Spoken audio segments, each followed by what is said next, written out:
amigos, recuerden sus interacciones 0984-2189-52. Les quiero proponer el siguiente tema, el tema de generar empleo versus respetar los derechos del trabajador. ¿Son necesariamente conceptos que tienen que enfrentarse? ¿Son realidades divergentes que en algún momento van a chocar? Pues esa es la consulta que le trasladamos al doctor Leopoldo González, catedrático universitario, abogado experto en temas laborales, quien ya está en la mesa de trabajo del Cómo Andamos. Buenas tardes, Leopoldo, bienvenido acá a la revista informativa de Centro Ecuador. Partamos de eso. Respetar derechos laborales y generar nuevos empleos, ¿siempre son conceptos que están encontrados? ¿Son ideas que tienen que ser divergentes? Daniel, buenas noches a toda la audiencia. Muchísimas gracias por la invitación. Y es una pregunta bastante recurrente. Y creo que además, perdona que la reformule, cumplir la ley o apegarnos a la ley debe ser un contra de generar nuevo empleo. Y yo creo que la respuesta es muy sencilla: no. Ahora, el problema es cuando tienes una ley que se vuelve una camisa de fuerza y que esa ley hace que un potencial emprendedor, que un potencial nuevo empleador decida: me es más barato navegar por debajo del radar que estar donde debo estar.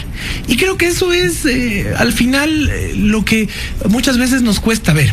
Forzar la formalidad termina generando informalidad en el mercado laboral. Evidentemente. Yo te hago una reflexión muy simple. Y tú dices, pensemos en un negocio chiquito. Y yo digo, mira, voy a abrir una panadería, voy a abrir un negocio, cualquiera que este sea. Y me planteo, bueno, para cumplir la ley tengo que contratarle a una persona, tengo que pagarle X, Y, Z derechos. Fantástico. Pero ¿qué pasa si el negocio no me va bien?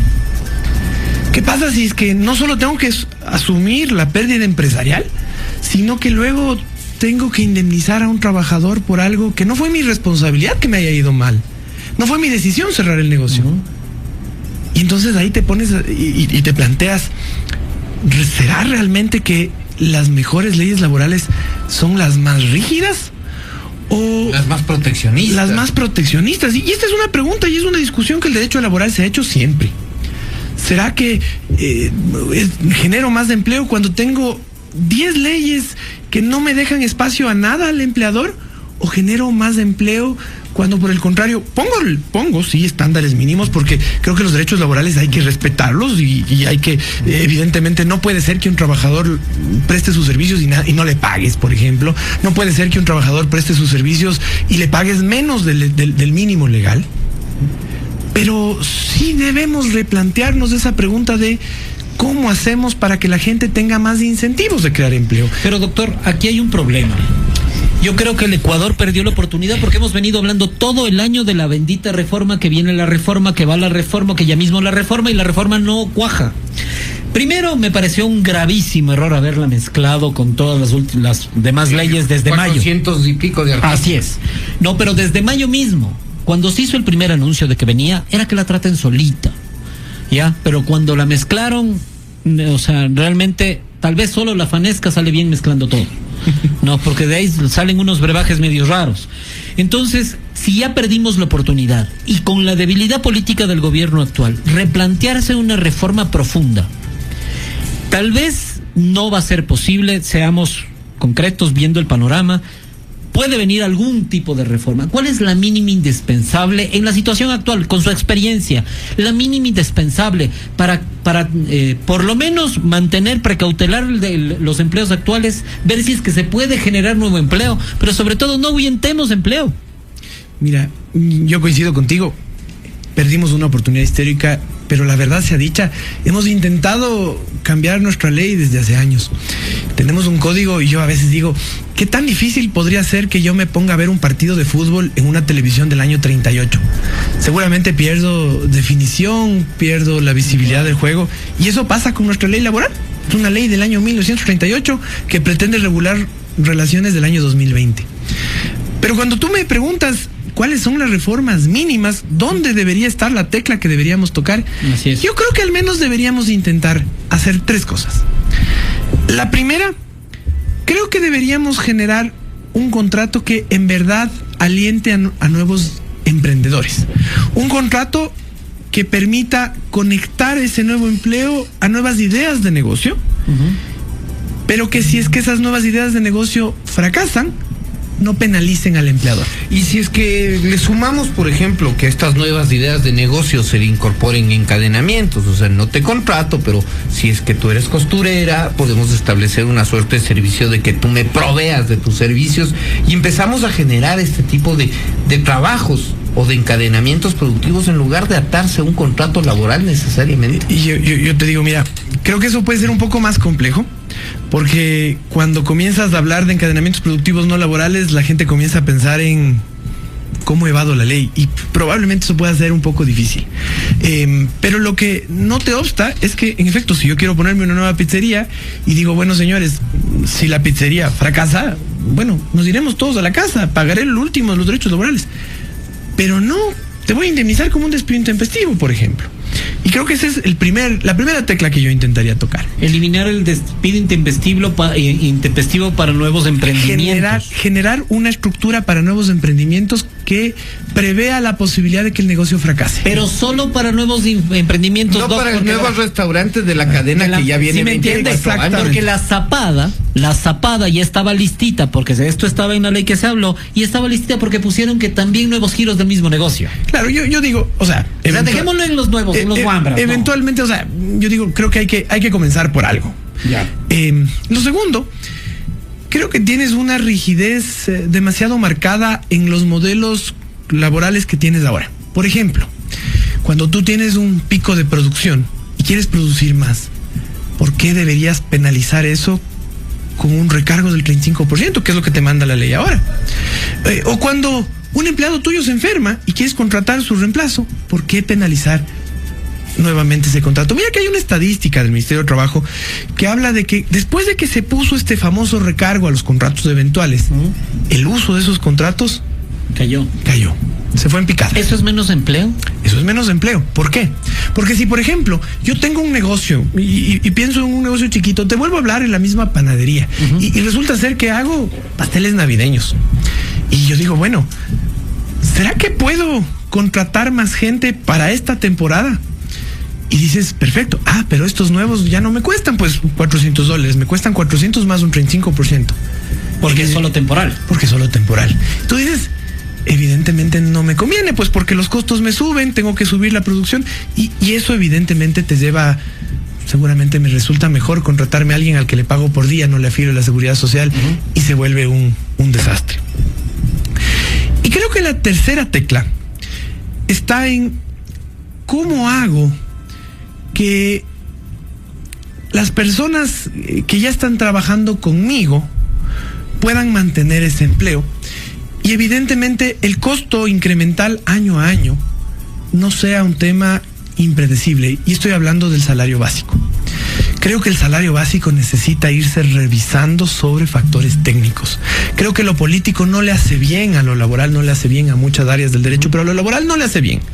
Y cuando, por ejemplo, aumentamos el salario básico con consideraciones políticas no técnicas, evidentemente desalentamos a que a que los mismos negocios puedan subsistir en el tiempo.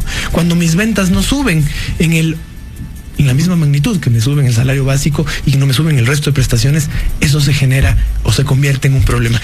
No estamos pasando en lo didáctico y la ventaja de contar con usted en esta mesa de trabajo es poderle preguntar a un profesor universitario que maneja el tema. Entonces no se está explicando claramente, porque muchas veces la gente cae en esto de, no, se defiende a las empresas, entonces todo es en contra de nosotros los pobres trabajadores. Este discurso se implanta en los líderes sindicales que tienen 60 años haciendo lo mismo, diciendo lo mismo, y no pasa nada en la reforma. Pero en la situación actual del Ecuador se están pulverizando empleos a toda máquina. Acabamos de ver en la última revisión 117,000 personas sin trabajo, ¿no? Camufladas en el eufemismo de empleo no adecuado, empleo sí adecuado, y todo eso que acabamos de escuchar, que así se maneja en el censo. Entonces, ¿no tenemos que explicarle a la gente que esto o lo hacemos o seguimos votando gente? Es que creo que ahí hay que visualizar primero que el empleador no es el malo, no debe ser visto como el perverso. Creo que eso nos hace falta y nos hace falta mucho. Y que creo que hay que entender que esto es un ecosistema y en el que vivimos y debemos sobrevivir empleadores y trabajadores. Y yo digo, ¿hacia dónde queremos caminar? Debe ser la pregunta que tenemos que hacernos. Pero creo que el camino a esa rigidez nos ha dado unos resultados. 2 de cada 3 no están en buen empleo adecuado. Y evidentemente entonces eso lleva a una conclusión súper sencilla. Ese creo que no es el camino. Y claro, hay muchos discursos arraigados y el sindicalismo es bueno. Pero cuando el sindicalismo no evoluciona, cuando el sindicalismo no entiende las realidades económicas y simplemente piensa que hay que aumentar los salarios porque hay que aumentarlos, evidentemente nos desconectamos de la realidad y nos desconectamos de algo que puede ser en el tiempo bien visto. Lo que pasa es que tampoco sabe que no hemos cambiado. Las autoridades laborales en Ecuador tampoco se han modernizado con el avance del tiempo, al punto de que no son ese tercero confiable que pueda mediar de una manera adecuada entre el trabajador y el empleador. ¿Por qué? Porque como bien recordaba el Dani, cuando se planteó esto de eliminar el desahucio para los emprendedores, ya había grandes empresas diciendo, bueno, entonces verán, toda esta nueva línea, hacemos el contrato y nos aprovechamos de esto. Cuando yo ya tengo 400, 500 o 1000 trabajadores trabajando. Y lo único que les paso de línea de producción. Claro, entonces hay que evitar el abuso. Mira, hay que evitar el abuso. Indiscutiblemente, el abuso nos ha hecho mucho daño. Acuérdense, hace unos años, cuando teníamos la intermediación, ¿qué es lo que hacían muchos empleadores? Claro. Le tengo en una compañía, pasa el tiempo, le paso a otra, paso el tiempo, le paso a una tercera. Y así me licuo todo. Y así me hago un carrusel perverso. Llegar cuando le planteaba lo de los encadenamientos productivos, que es una forma en la que empezaron a decir, yo soy una empresa que necesito seguridad, entonces le contrato a otra empresa que necesita, pero los guardias que me dan el servicio a mí, que allá no sabré si es que les contratan o no les contratan. Claro, también me parece que fue un extremo volverle al contratante responsable laboralmente de la situación en el caso del personal de seguridad. El derecho laboral a veces es como un péndulo. Si tú jalas mucho del péndulo hacia la derecha, la física hace que se vaya luego a la izquierda. Pero ninguno de los dos extremos es bueno. Claro. Deberíamos estar en la mitad. No es un riesgo para el empleo el empezar ahora a ponerle todos los impuestos a todo, incluso a estas nuevas aplicaciones. Quiero su criterio, sobre todo por lo que acaba de pasar en Colombia, que estamos conversando en el corte.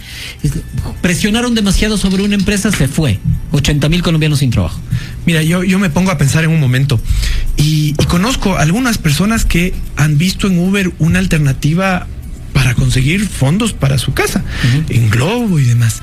Yo solo me hacía una pregunta y me imaginaba el otro día, de hecho, solo en mi cabeza, y decía, ¿qué pasaría si en un momento decimos, los señores de la empresa Uber deben contratar laboralmente a todos los colaboradores, creo que les llaman? Y yo no soy abogado de Uber, no tengo nada que ver con Uber, así que no defiendo una posición en particular. Pero claro, si es que todos los socios les tengo que contratar, estoy casi seguro que Uber va a decir, bueno, muchas gracias, me veré otro país en donde lo hago.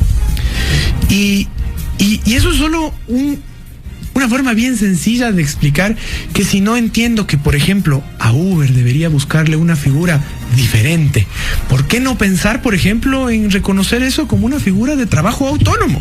Permitir que esas personas se afilien a la seguridad social, darles unos estándares mínimos, pero no pensar en la figura de sacarle plata a Uber, obligarle a que sea un empleador a pagar utilidades y establecer una oficina aquí. O sea, esas nuevas realidades ya no son, pues, las que nos queda bastante tela que cortar, y yo quiero comprometerle al doctor González para que en una nueva ocasión no muy lejana continuemos analizando este tema, porque tenemos bastantes interacciones que nos preguntan sobre posibilidades de reforma laboral que tendrían que darse. No hay tiempo para más. Hemos hablado de los mínimos, las 3 cosas mínimas que se pueden hacer todavía, que son necesarias para generar empleo, y ese era algo que queríamos poner en debate. Tenemos que empezar a hablar de esto, más allá del mito y más allá de la postura. Consensos mínimos. Consensos mínimos para una reforma necesaria. 19:30. Se acabó el comandamos de este 21 de enero del 2020.